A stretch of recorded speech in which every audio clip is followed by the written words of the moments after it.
au nom de Jésus. C'est une grande joie de se réveiller le matin avec le souffle de vie comme une grande bénédiction.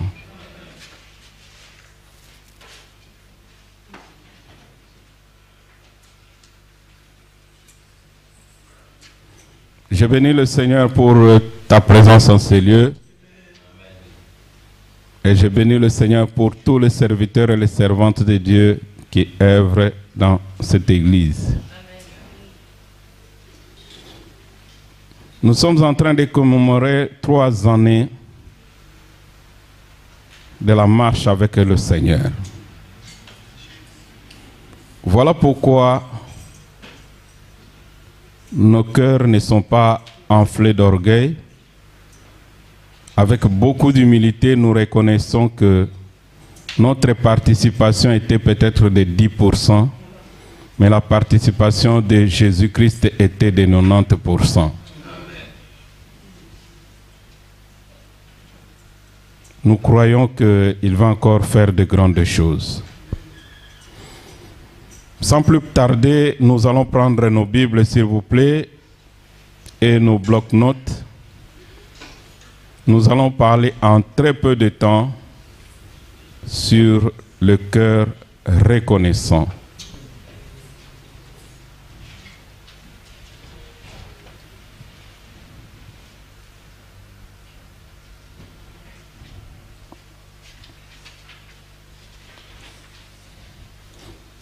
Nous passons 3 dimanches d'action de grâce au Seigneur. Nous sommes au 2e dimanche. 3 années et 3 dimanches d'action de grâce. 10 ans après, nous allons faire 10 dimanches d'action de grâce. Genèse chapitre 4. Nous allons lire à partir du 1er verset jusqu'au 7e verset. Est-ce que nous pouvons nous lever dans la présence de Dieu, s'il vous plaît?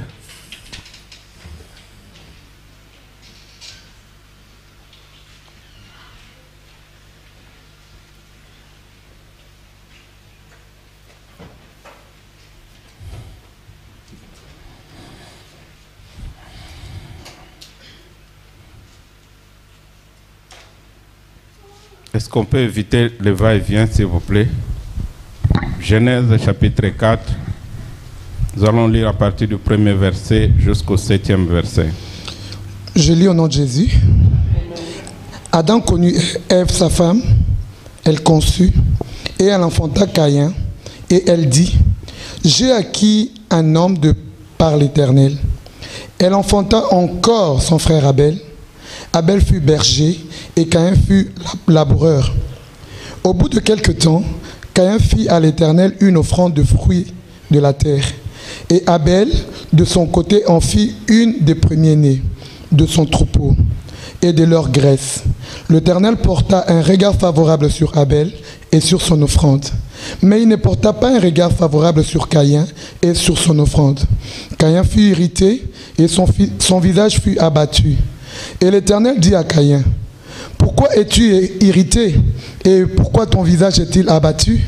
Certainement, si tu agis bien, tu relèveras ton visage, et si tu agis mal, les péchés se couchent à la porte, et ses désirs se portent vers toi. Mais toi, domine sur lui. Parole du Seigneur. Amen. Est-ce que nous pouvons nous asseoir?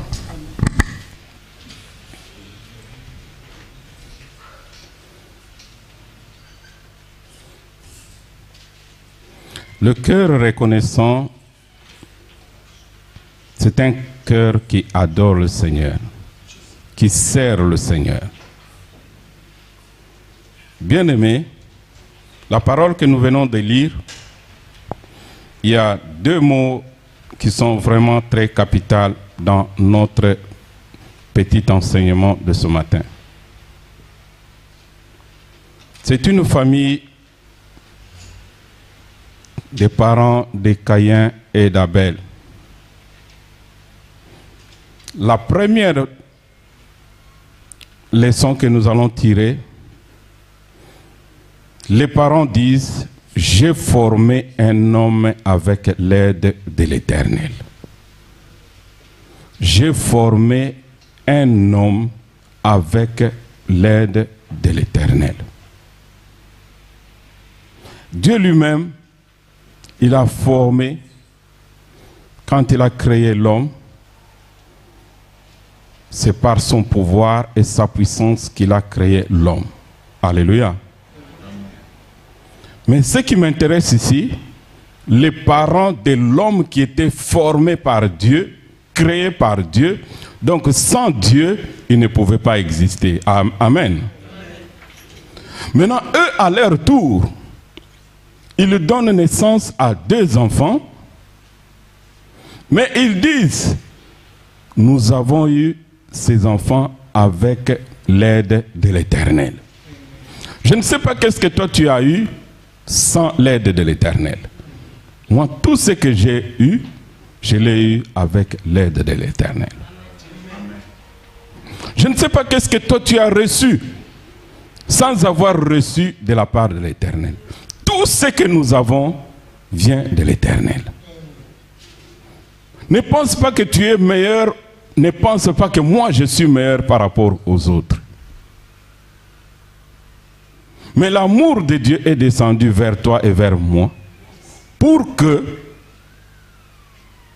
tu aies ne fût-ce qu'un enfant, pour que tu aies ne fût-ce qu'un frère ou une sœur, pour que tu aies ne fût-ce qu'un travail, que tu aies un logement. Tu dois reconnaître que tu as eu l'aide de l'Éternel. Amen.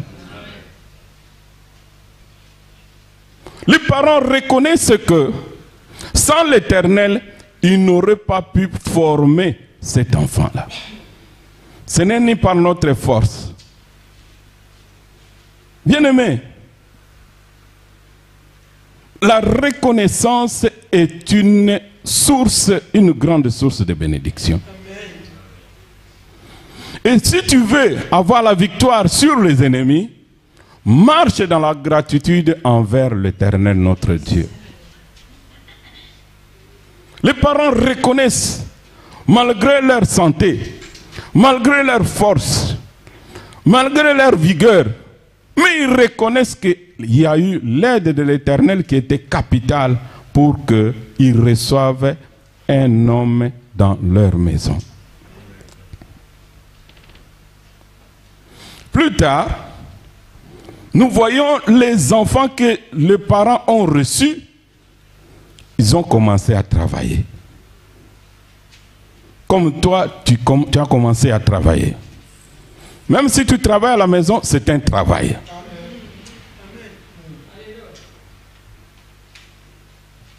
Moi, j'ai toujours compris une chose. Tu peux travailler dans une entreprise, mais le travail de la maison est de loin supérieur au travail de l'entreprise. Si tu travailles à l'église, c'est un travail. Il est encore de loin supérieur qu'aux autres travails. Et les fils ont commencé à travailler. Quand ils ont fini de travailler, ils ont été enseignés que le fruit du travail, sans l'Éternel, on ne peut pas avoir de travail. Sans la force physique, tu ne peux pas aller au travail. Les malades ne vont pas au travail, n'est-ce pas? Les malades sont hospitalisés. Ils sont désarmés.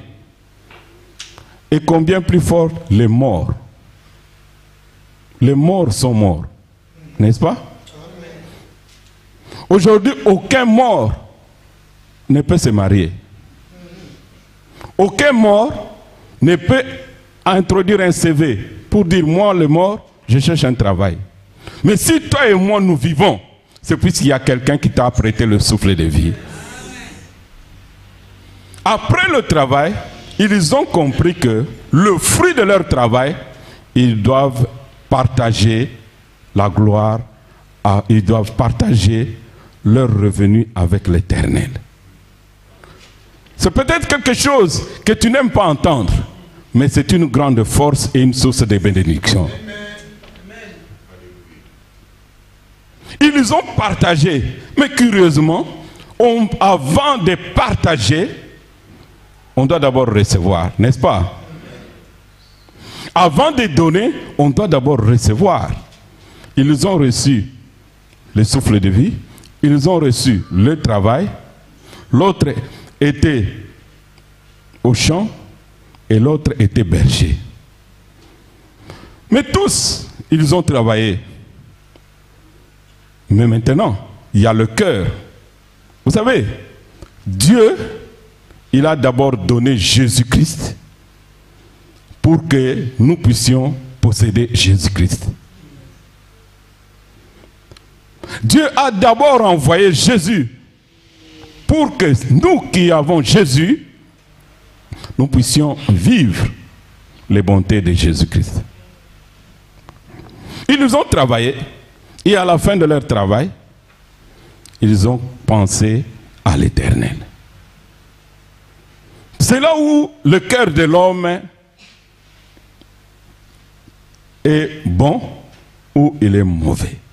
La Bible dit, si tu fais quelque chose de bien, tu vas relever ta tête. Mais si tu fais quelque chose de mal, et le mal que l'homme fait vient de son cœur. Un cœur mauvais ne peut pas faire quelque chose de bien. Mais un bon cœur, il va faire quelque chose de bien. Et les deux enfants d'une même famille, les deux enfants d'une même église, les deux enfants d'une même ville, mais ils ont deux cœurs différents. Vous pouvez être dans la même famille, mais chacun a son cœur, bon ou mauvais. Celui qui avait un bon cœur, sa bonté du cœur s'est matérialisée par ses actes.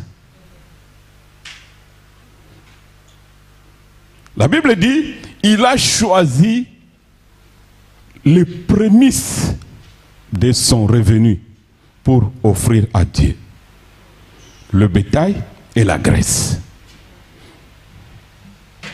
Il n'a pas volé Dieu. Il n'a pas été ingrat envers Dieu, mais il a reconnu que sans Dieu, je n'aurais pas la force d'aller travailler. Sans Dieu, je n'aurais pas la force d'acquérir ce que j'ai reçu. Il a reconnu la bonté de Dieu. Dans le livre des Chroniques, la Bible nous dit, tout ce que nous offrons à Dieu vient de l'Éternel. Mais son frère, il avait un mauvais cœur. Dans le mauvais cœur, il choisit des choses qui ne peuvent pas plaire à un homme d'abord. Si ça ne plaît pas à un homme, ça ne peut pas plaire non plus à Dieu. Il va offrir des déchets, des choses qui ne sont pas bonnes au Seigneur. Mais il a oublié que c'est grâce au Seigneur qu'il est allé cultiver. La terre dans laquelle il est en train de cultiver, c'est la terre créée par l'Éternel des armées. Mabele ya yoté. Mais le fruit, ya mabele, oboinango. Bien-aimé dans le Seigneur, reconnais que tu es un travailleur avec l'Éternel. Tu peux voir, tu as beaucoup d'enfants. Le voisin aussi a des enfants. Mais tes enfants ont toujours la grâce d'être à l'extérieur. Mais les enfants du voisin, ils ont aussi la grâce d'être au moins 1 ou 2 fois en prison. Tu vas dire que lui n'éduque pas bien ses enfants. Il n'y a que toi qui éduques bien les enfants. Non, non. C'est la grâce du Seigneur. Nous sommes travailleurs avec l'Éternel. Nous devons être reconnaissants. J'insiste sur le cœur. Si ton cœur est mauvais, reçois Jésus comme Seigneur et Sauveur. Puisqu'il a dit, je vous donnerai un cœur nouveau. Nous avons tous connu dans nos familles. Tu verras quelqu'un qui a un mauvais cœur, il partage difficilement. Mais celui qui a un mauvais cœur et qui partage difficilement, non seulement il ne partage pas à Dieu, il ne partage même pas à son prochain, le malheur ne va pas le quitter. Il finit toujours par faire un câlin au malheur. Puisque l'Éternel a dit, le méchant ne restera pas impuni. Vous savez pourquoi les musulmans sont bien enseignés sur le sacrifice à offrir à Dieu.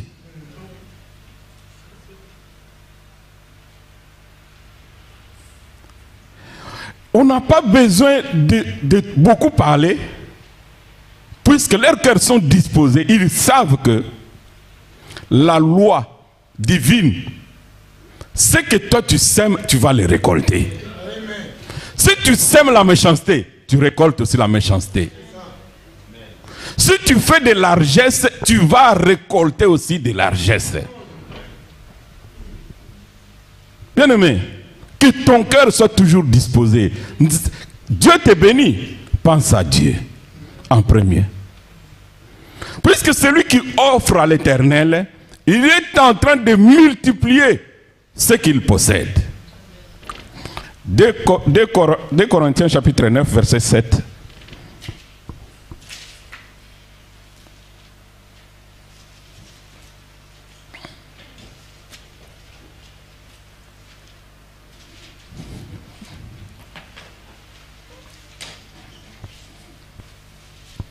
Deux Corinthiens chapitre 9, verset 7, 8.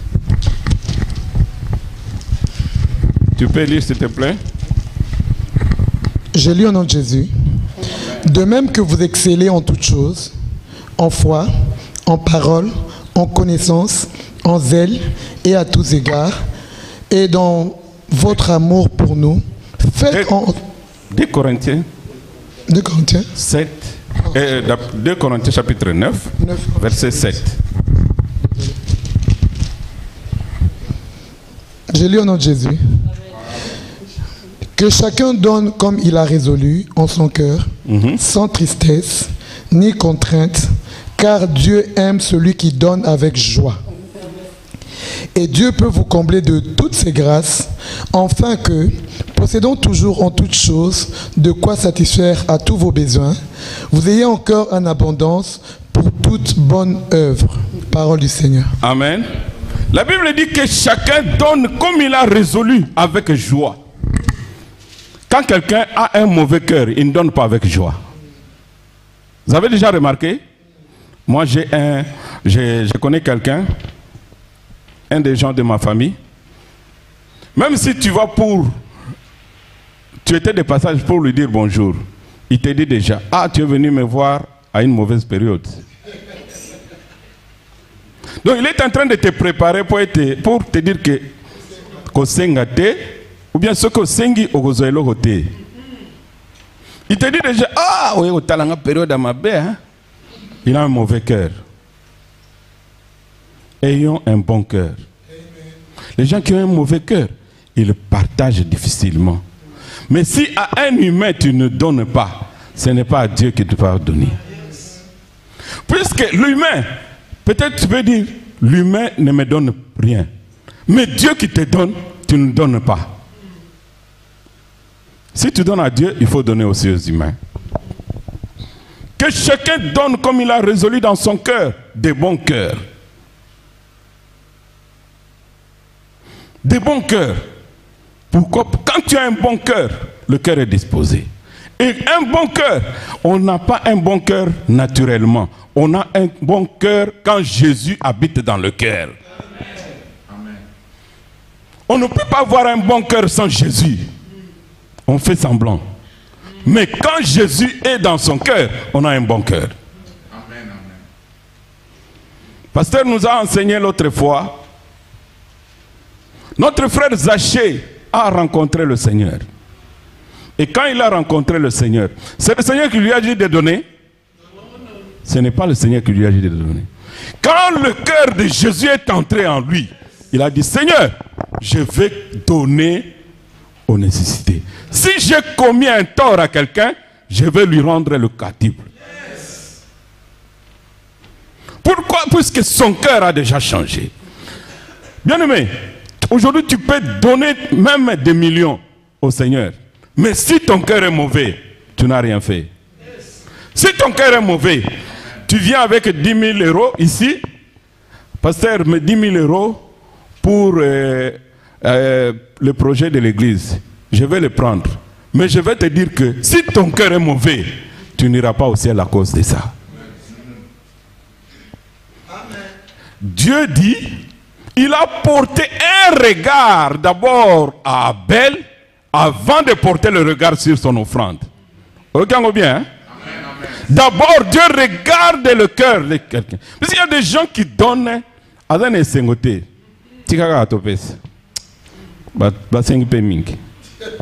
Famille kakanga inde ba sengaka. Famille kakanga inde mtuna salisaka. Il donne avec chagrin. J'aime pas trop, ce n'est pas biblique. Il y a des gens qui disent toujours que non, tu dois donner ce que tu fais mal. Non, tu ne dois pas donner quelque chose qui te fait mal. Ça te fait mal pourquoi? Puisque tu donnes avec amour, tu ne donnes pas ce qui te fait mal. Tu donnes par amour. Quand tu dois donner même une chaussure, tu cherches celle qui le talon est déjà vers l'est. Tu donnes. La cabelle est sa patte. Mais si on veut taler le talon, on doit refaire. Quand tu donnes les habits, c'est des habits que tu jettes dans le conteneur là. C'est ce que tu donnes aux autres. Mais les habits qui sont dans la garde-robe là, qui sont emballés, tu ne donnes pas. Mais ce que tu donnes, bien aimé, je vais vous dire quelque chose. Tu dois avoir l'amour de donner. Dieu a tant aimé le monde, il a donné son fils. Dieu, il nous montre l'exemple, il donne son fils. Mais quand tu viens à l'église, tu viens parfois les mains vides. Ne pense pas que Dieu ne voit pas, Dieu te voit. Tu ne peux pas venir à l'église les mains vides. Tu dis je viens vers Dieu. Tu viens vers Dieu, les mains vides. Tu n'obéis pas à Dieu. Par conséquent, si tu n'obéis pas, est-ce que la bénédiction peut être dans ta maison? Non. Vous voyez même les petits-enfants, quand on va donner des offrandes, vous verrez les petits-enfants, ils vont venir chez les parents demander les offrandes. Même les petits-enfants, ils savent qu'ils doivent donner à Dieu. Puisque Dieu les a protégés. Bien-aimé, tu serais peut-être compté parmi les gens qui sont morts avec ce type-là. Mais Dieu t'a épargné de ce fléau-là.